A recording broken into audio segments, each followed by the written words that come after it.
মিষ্টি বুঝছি তো মোটামুটি কত লাগবো? 50,000 টাকা লাগবো, লাখ কানেক লাগবো। 1,00,000 টাকা আমার বুঝাইতেছে।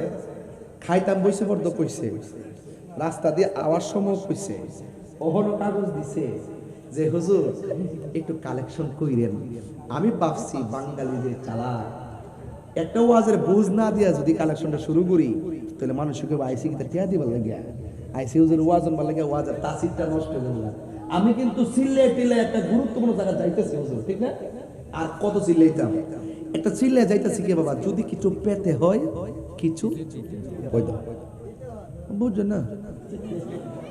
যদি কিছু পেতে হয় কিছু দিতে হয়, কিছু দিতে হয়, ঠিক না? আচ্ছা, তাইলে এই মাহফিলটাতে আগামী বছর 1,00,000 টাকা লাগবে। এই 1,00,000 টাকা তোলা আমার জন্য কোনো ব্যাপার না, যদি আপনারা দেন।